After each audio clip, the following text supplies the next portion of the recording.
un jardin de paix pour ta famille, qu'il en soit ainsi, et nous voilà tous ensemble. Bonjour mesdames et messieurs, bienvenue dans ce nouveau numéro de votre magazine préféré, Cercle éducationnel et info universitaire. Toujours fidèle à nos 5 rubriques traditionnelles, dans nos habitudes, nous parlons de l'éducation, de l'enseignement, de la formation, du développement et du civisme patriotique. Voilà, nous sommes ici à l'université de Kinshasa pour parler des thèses doctorales soutenues par de différents chefs de travaux. Premièrement, nous allons parler de la thèse soutenue par l'ancien chef de travaux. Il s'agit de Madame Olive Kisili Mingo du département d'anatomie pathologique de la faculté de médecine de l'université de Kinshasa. L'intitulé de sa thèse, caractérisation des histopathologiques et immunohistochimiques de tumeurs nerveuses primitives en République démocratique du Congo. Suivez un extrait de l'exposé de cette thèse. Monsieur le président du jury, messieurs les membres du jury, nous avons l'honneur en ce jour de vous présenter notre travail intitulé « La caractérisation histopathologique et immunohistochimique des tumeurs nerveuses primitives en République démocratique du Congo ». Nous allons suivre le plan ci-après. Après une introduction générale, nous vous présenterons notre méthodologie générale, par la suite les résultats de nos différentes études, une brève discussion et nous allons terminer par nos conclusions, souhaits et perspectives. En guise d'introduction, nous disons que les tumeurs cérébrales primitives regroupent des entités diverses qui dérivent des cellules spécialisées du système nerveux central. Et ces tumeurs, ces entités comprennent les tumeurs neuroépithéliales, majoritairement représentées par les gliomes, les tumeurs des méninges, les tumeurs des nerfs crâniens, ainsi que les lymphomes primitifs du système nerveux central.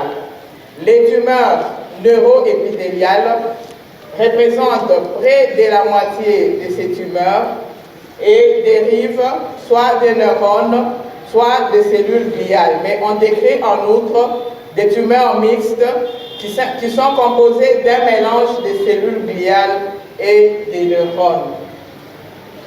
L'incidence des tumeurs cérébrales primitives est estimée à 17 pour 100 000 habitants dans les pays développés, avec comme facteurs de risque bien connus, tels que l'âge, le sexe, les facteurs ethniques, les facteurs héréditaires, ainsi que les radiations ionisantes à de fortes doses.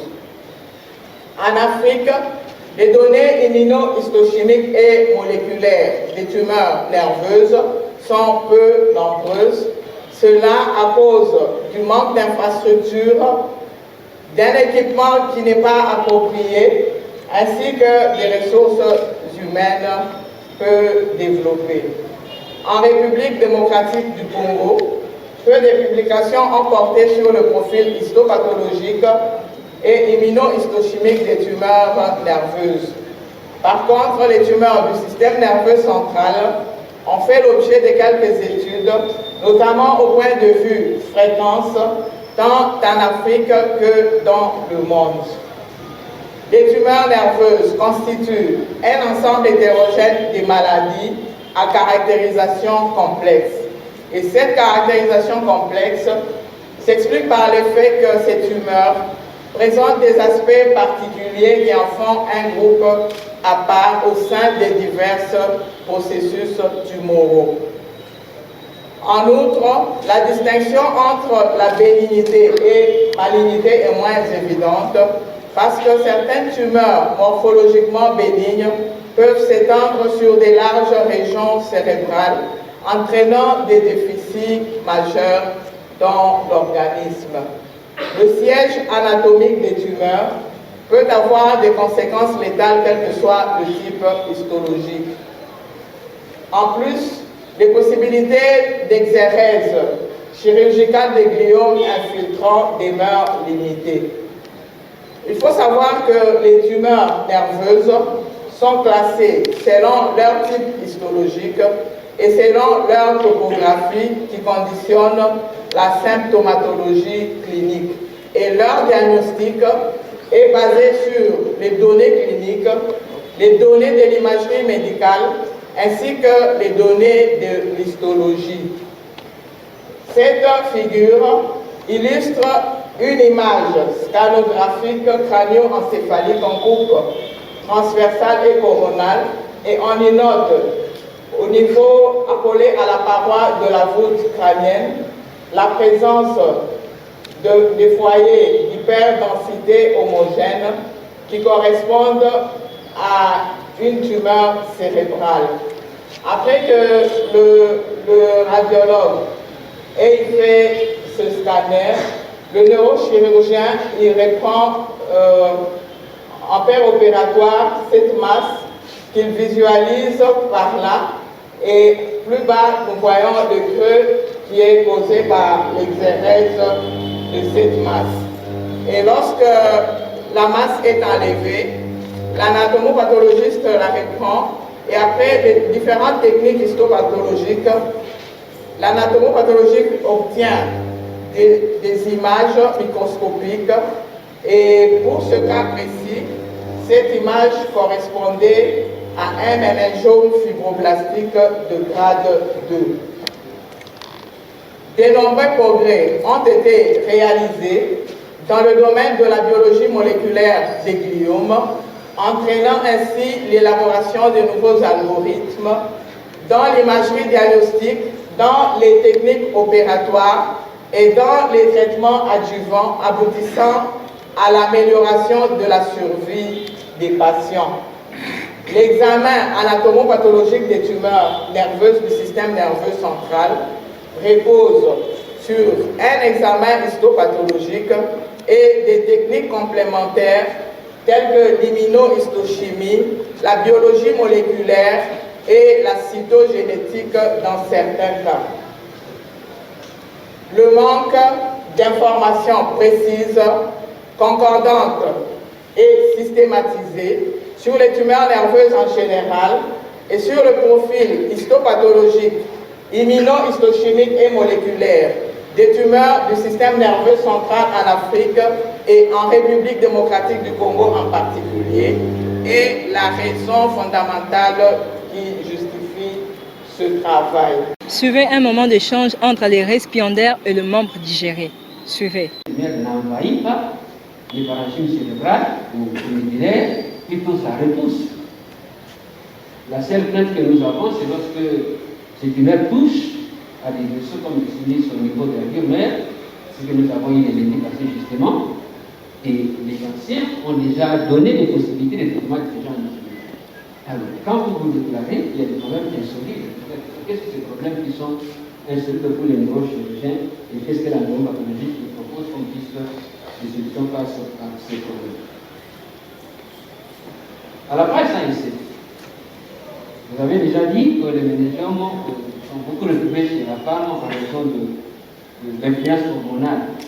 Mais qui fréquentent chez la femme adulte, mais quand ils sont malins, c'est plus les enfants qui sont concernés.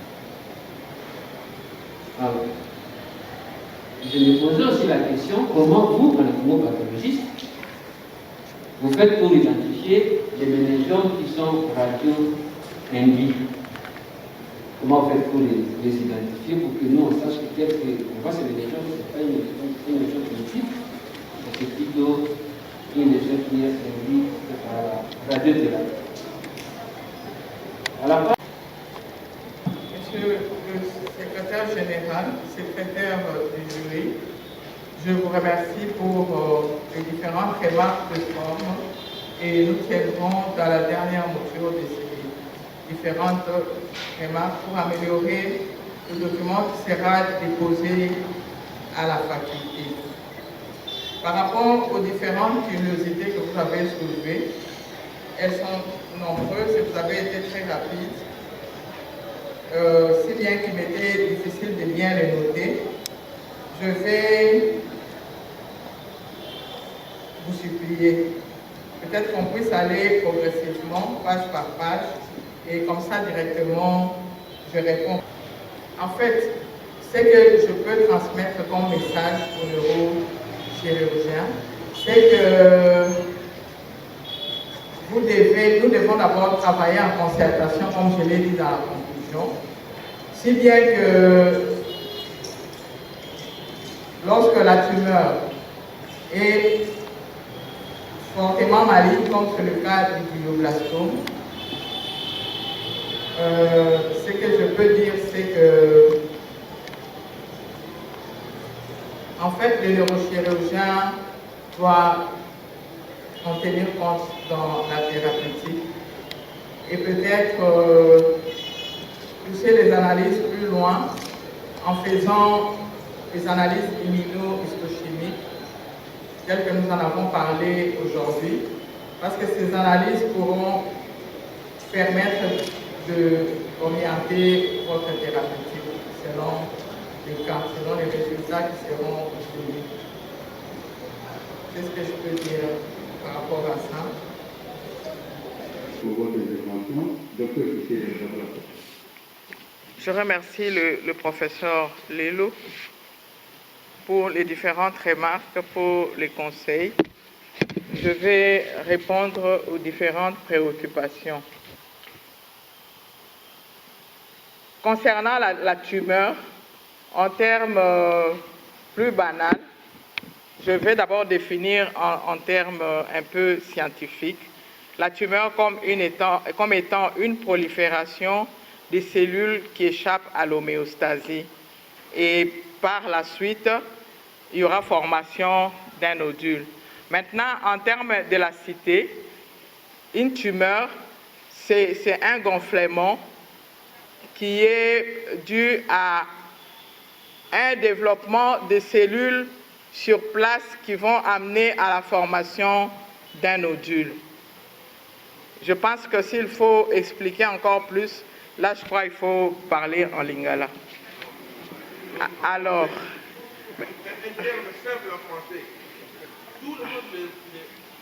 en français, une tumeur, en fait, je ne peux pas dire tuméfaction.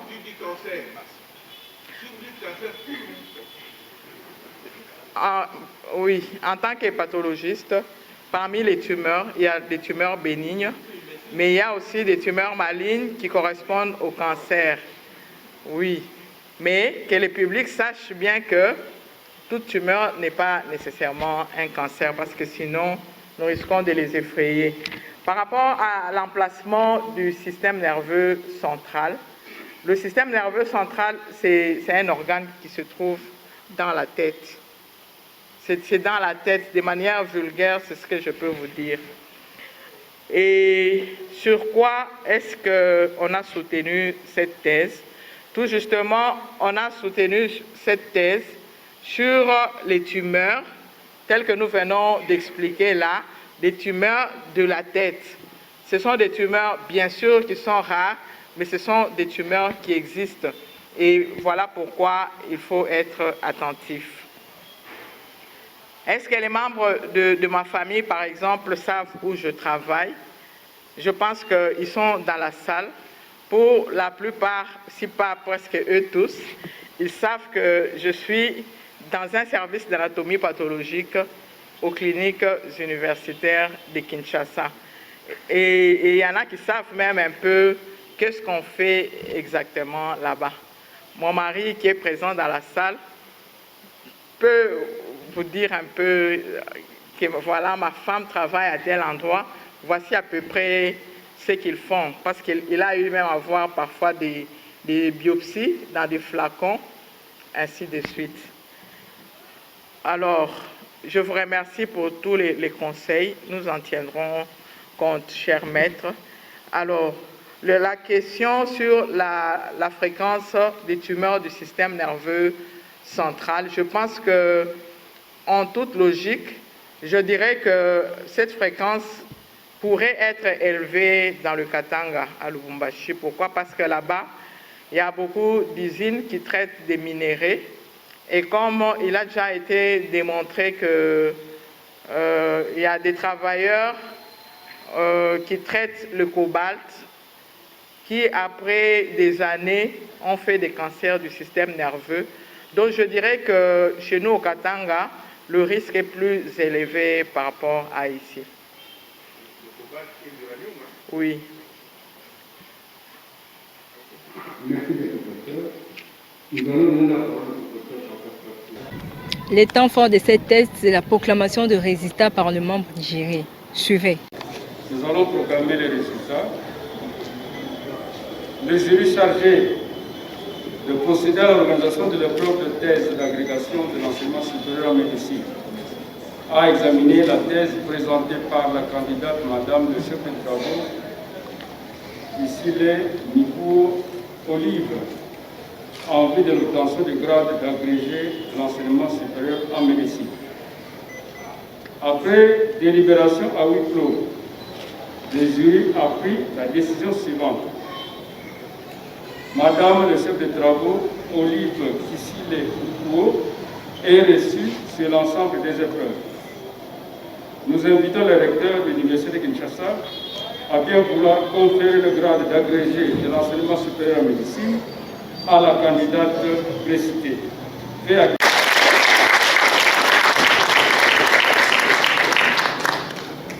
Applaudissez très fort.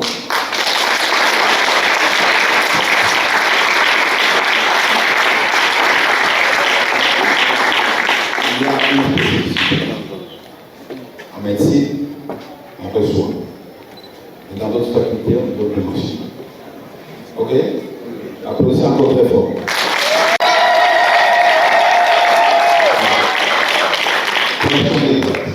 Le procès verbal du jury chargé de procéder à l'examen de la thèse de Madame chef de travaux ici du corps Olive en vue de l'obtention du grade PG de l'enseignement supérieur en médecine. Attendu que toutes les prescriptions de l'ordonnance numéro 081 026 du 3 octobre 1981 telles que modifiées à ce jour, relative à l'appellation des gaz académiques ont été respectées. Conférons à la candidate précitée le grade d'agrégé de l'enseignement supérieur en médecine en foyer court. Nous remettons le présent diplôme et les essais de l'université déclarant qu'il a la jouissance de tout le droit, mais avantage attaché au grade académique obtenu conformément à l'ordonnance dont le poursuivant. C'est à Kinshasa, le 17 juin 2021, pour le recteur de l'Université de Kinshasa, le secrétaire général académique et servant dans son monde pourquoi, professeur Odel.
Je suis professeur Jean-Marie Kabongo Mpolisha.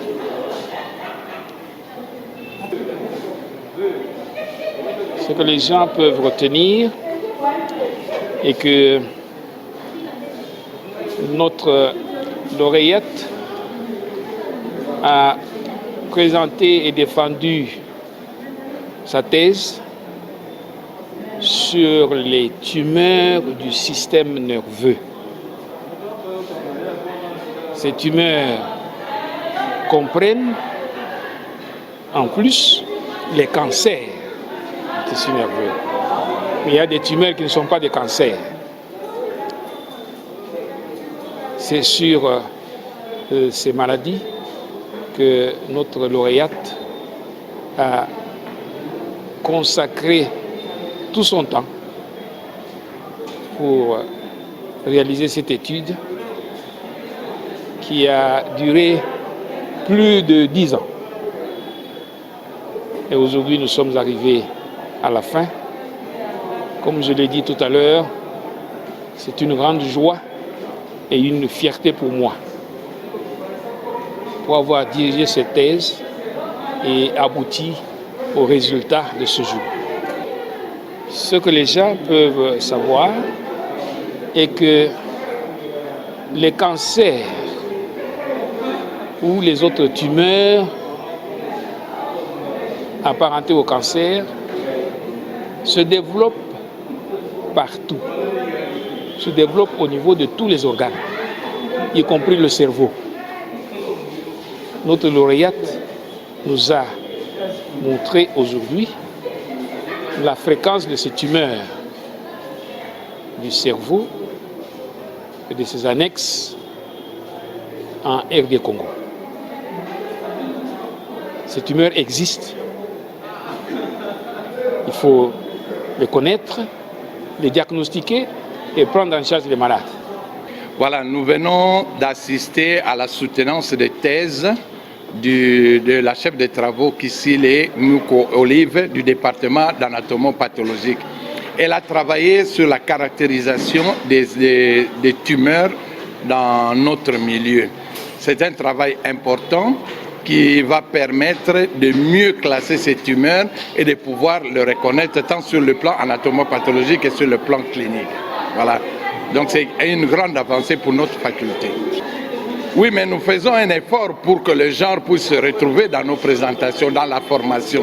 C'est une priorité pour la faculté et même pour notre université aussi. Oui, le dernier mot, c'est que nous appelons la population et même les autorités à soutenir les efforts de la faculté et de l'université pour pouvoir produire des cadres qui doivent assurer la relève et la continuation des travaux de recherche au niveau du pays et à la faculté. Merci.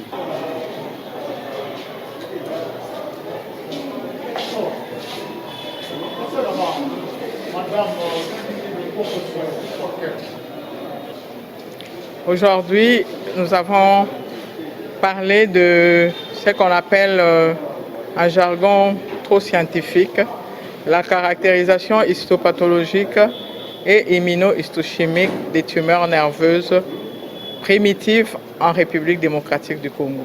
En français facile, en fait, ce sont des tumeurs de la tête. Le système nerveux central se trouve dans la tête. Oh, parce que dans la vie, parfois, il faut aborder les choses difficiles. Et le système nerveux en médecine constitue un chapitre très, très difficile à aborder.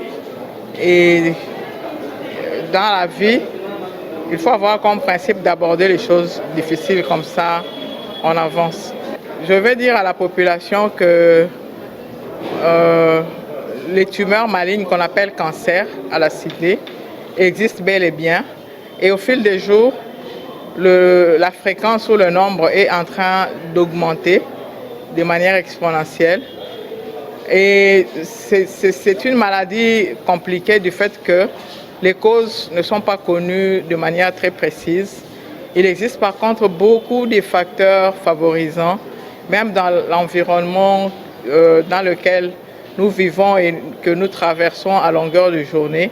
Il y a beaucoup de facteurs favorisants et je demande à la population d'être tout simplement prudent, de faire un peu attention à son environnement, de faire attention pratiquement à tout ce que nous rencontrons dans la vie.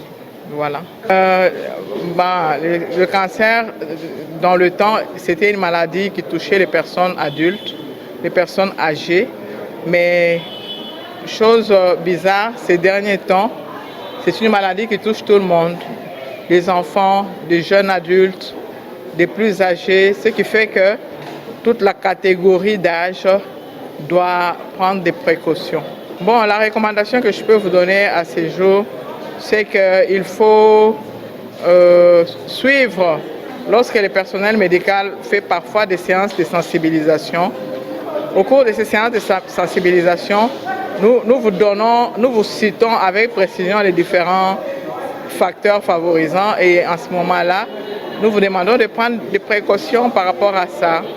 La population, du fait qu'elle est ignorante de beaucoup de choses, doit être à l'écoute du personnel médical. Voilà. Oui, madame, le dire ne suffit pas. Juste, j'ai besoin que vous puissiez nous traduire votre sujet un peu à Lingala pour la meilleure compréhension de tous. Peut-être comme ça, on va comprendre le langue bolobité si j'ai tellement ma casse. Bon, tozo meka kolimbola na Lingala, mais eloko oyo faut yeba, c'est que makamususu oya compliqué na kati ya science ezalaka difficile na koloba nango na Lingala, mais oyo na koloba na mukuse c'est que tumeur na Lingala tokobenga ngo mbuma. Bambuma ebotaka biso na bansoto. Il faut soki mbuma eboti yo kosala te nde bamususu basalaka ozokipe yango te. Il faut kokipe yango kokende pa ya munganga ye moko nde akoyebisa yo soki mbuma wana eza ya maladi, soki eza ya maladi ya grave te, bakokata yango kaka epi esili. Bon, déjà moto a constaté que mbuma wana ebimi mingi tokomomona maladi ebele bato bakomosalela bango bakisa bokoko eza na baconséquence te. En tant que mutu ya domaine wana nakoconseille bato bakende na bokoko te, puisque na bokoko wana nasi nalandi baka ebele oyo bazalaki na cancer déjà établi balandi bokoko ti bakufa. Il faut koyeba ke cancer soki ebandi okokufa ebandi lelo neti malaria et puis lobi okufi. Eza maladi ezwaka bana ebele ekoko banda lelo mais ba complication ebandi kosala yo 3 ans après. Donc il faut pas kolanda biloko wana ya médecine traditionnelle. Certes, médecine traditionnelle wana eza na ba côté nango positif, mais en tout cas pour na domaine oyo nga nazolobela lelo nazo conseiller te.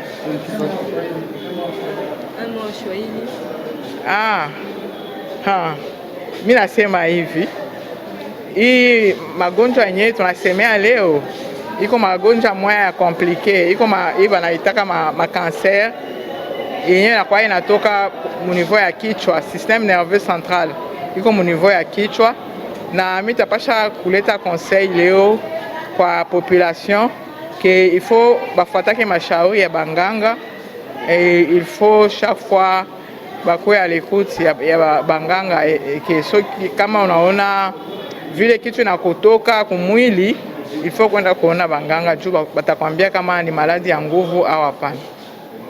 Moi c'est monsieur Jonas Mouoya Mwayumba. Je suis le mari du professeur docteur Olive. Je suis très heureux que cela ait pris fin parce que c'est une femme très courageuse et en tout cas c'est une battante.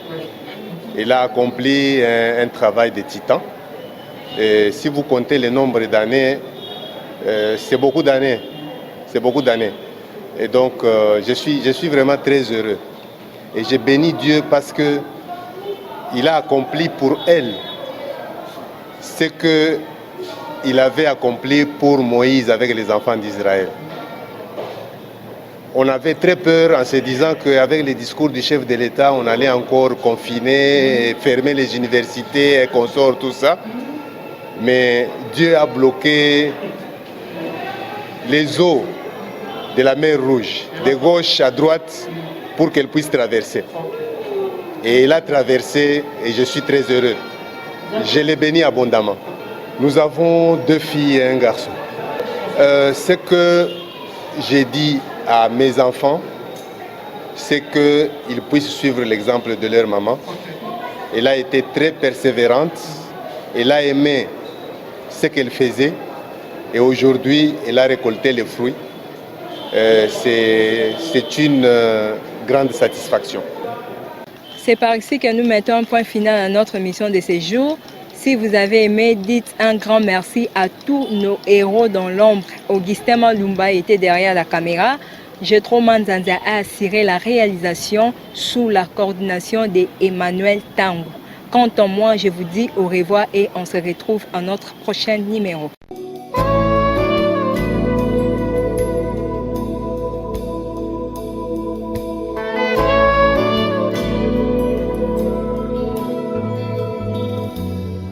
Tu as voulu des enfants unis, qu'il en soit ainsi. Un jardin de paix pour ta famille, qu'il en soit ainsi. Et nous voilà tous ensemble.